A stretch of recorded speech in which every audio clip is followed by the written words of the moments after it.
What's up, YouTube? It is Toy Adventures, back again with another figure review. First of all, I want to wish you guys a happy new year. It is the first toy review of 2026. Let's hope this year goes a little better, and let's hope we get some awesome releases this year, just like we got in 2025. And we are actually, because we're starting off pretty strong here with the brand new Jurassic World Reimagined Real Feel Triceratops.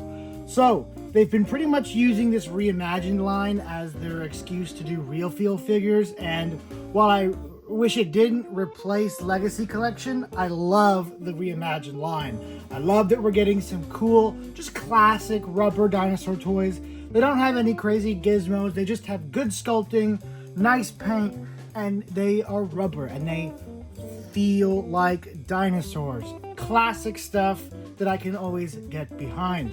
The packaging here is beautiful with this very vibrant, lush, tropical background with the Jurassic World Legacy Collection tagline right there. I wish it was just the Legacy Collection. Hopefully they bring it back soon, because there's still a lot of Legacy Collection stuff that needs to be done. But back onto this thing. It's given me a strong canceled Lost World Triceratops vibe, which I'm sure is what inspired this. I mean, right down to the pose it's in, is kind of at the ready walking, is the same pose. Just that the Lost World one was a bit more in a charging pose, whereas this one's more of a walking calm pose.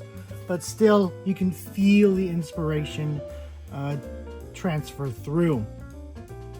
You did get some electronic sounds. It says Real Feel. Taking a look here at the back. The back is really simple. I think they could do a lot more with the back of these packaging, of these packages, just because it's just this solid, or I guess not solid, but all it is this kind of gradient with the orange and brighter orange. Whereas I think it'd be nice to have maybe a diorama with some of the figures. I mean, there is the new Owen Grady and the motorcycle with the Raptors, which I'm actually going to be taking a look at next. That would be cool to put in there. You know, some of the stuff that this is releasing with would be really awesome to put back here to kind of interact with the Triceratops, and not only make the back a little more interesting, but show off the other products that Mattel has out currently. So I do think this back of the packaging is wasted ad space. That being said, that's pretty much it for the packaging. Pretty standard going on here. Really pretty looking, but let's go ahead and get this thing out of container. So here we have the Real Feel Triceratops out of the packaging, and already it's looking really nice. The sculpting detail here on the skin is phenomenal. I love that you can really easily see all the individual scales and pebbling on the skin. It looks really nice, especially with all of these thicker pebble, kind of osteodermish bumps that really harken back just to the classic JP Triceratops that also had these. So it's really awesome to see them here. Adds a lot of nice detail to the Triceratops. The application of them is a little questionable here in the thigh. With them being in straight lines, it almost looks a little manufactured, a little less naturally chaotic. I don't know, that's just my kind of nitpick. But everywhere else, they look fantastic. It's got this really nice kind of OD olive drab green going on for the body with a, we're gonna call it for all intents and purposes a black up here, but it's more of like a super, super, super dark green. Kind of striping going along the spine with some stripes coming along down the side, which is also really reminiscent of the Kenner Triceratops. They had two variants, one that was brown and one that was green. This one is very reminiscent of the green variant. So with its pose, it kind of reminds me of maybe more of a homage to the Kenner Triceratops, now that I'm really thinking about it. I wanted to say that it was Lost World, just because that's such a cool Triceratops, and I really wish that they would do something a little more in terms with that. maybe with like an action gimmick, but this does seem to be more of a Jurassic Park 1 homage Triceratops. Now that I really get to get a good look at it, it does seem to be based on the green variant, which is really cool.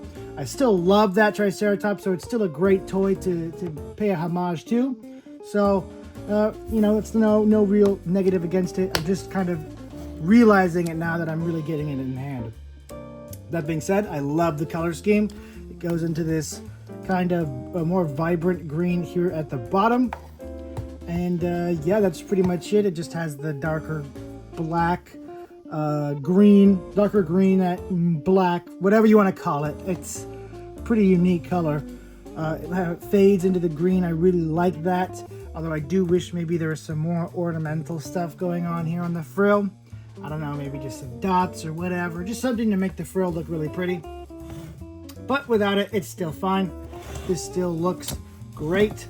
It's just how this has striping and then this just fades. I think it's kind of boring. I would have wished maybe some more striping on the face just to keep up the pattern. So, that being said, this thing's main gimmick is the fact that it's rubber, so you can squish it in, you can feel it in, you can feel the inner plastic skeleton.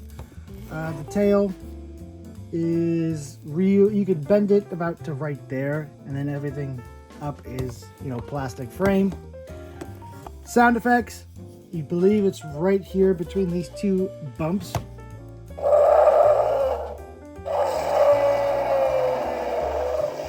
Alright, so that is, first of all, a Tyrannosaurus noise.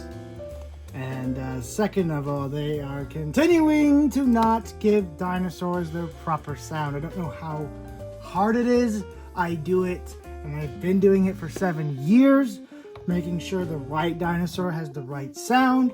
So the fact that Mattel can't just, it's just strange to me. How they'll just like, okay, dinosaur toy, sound effects, screw it. Put a damn roar in there, call it a day. What roar? I don't know, just pick a random one from the sound library. They all sound the same, right? They won't notice. And so they put a Tyrannosaurus roar and a Triceratops, and the dorks, us, we notice. And it bugs at least me.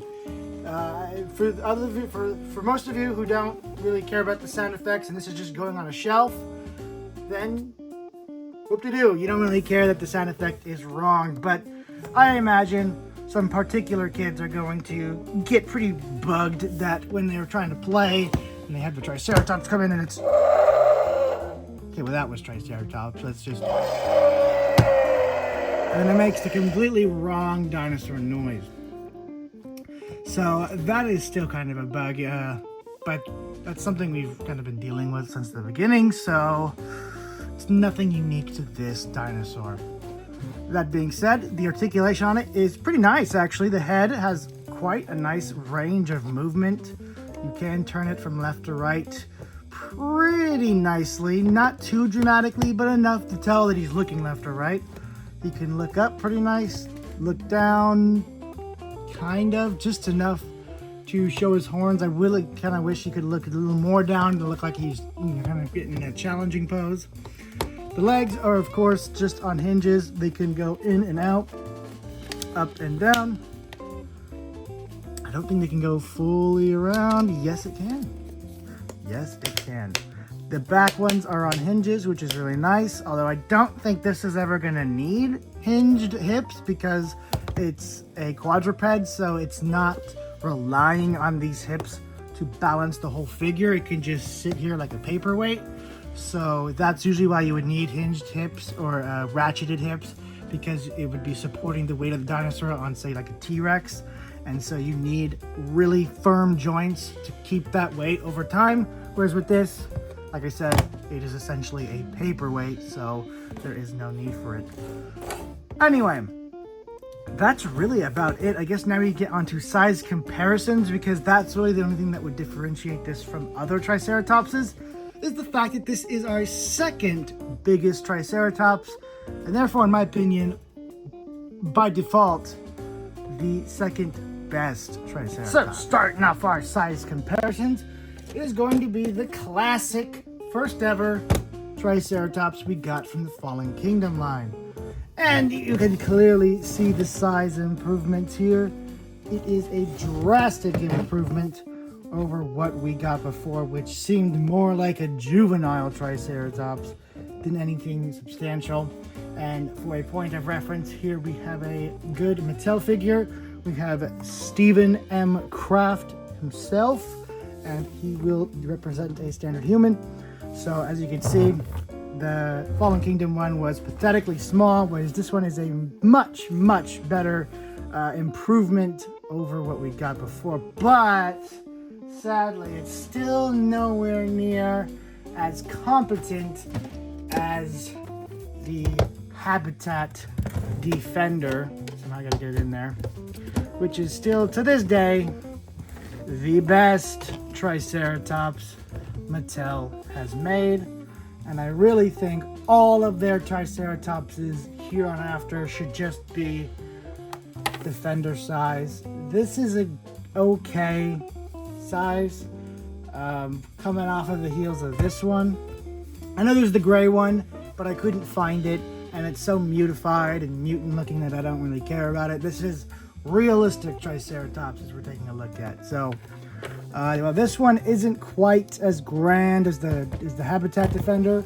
It's still a great toy. I love the fact that they're really leaning into the real feel. I mean, I just noticed it when I was looking at the set last night. At the Raptors with the motorcycle are also real feel, so it's not even just big dinosaurs. Little ones will also get that same treatment, which is unique because no, I lied. Even Mattel. Well, I was gonna lie. Even Kenner did the spitter and whatnot. So they even did small real feel dinosaurs, which makes me think that maybe Mattel should have saved that for the Dilophosaurus Reimagined. That being said, that's pretty much it for this review. I guess we can go ahead and compare it to the real feel Tyrannosaurus Rex, because that's the only really other real feel dinosaur I have, other than I think the Indominus? Yeah, the Indominus is also real feel.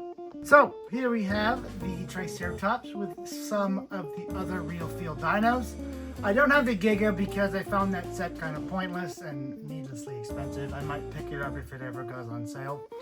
As you can see, my Tyrannosaur's neck is wildly kinked up, which ironically makes it super in line with what it's supposed to represent, which is the classic red Rex, which often has a kinked up neck. So unintentional points for accuracy in retrospect.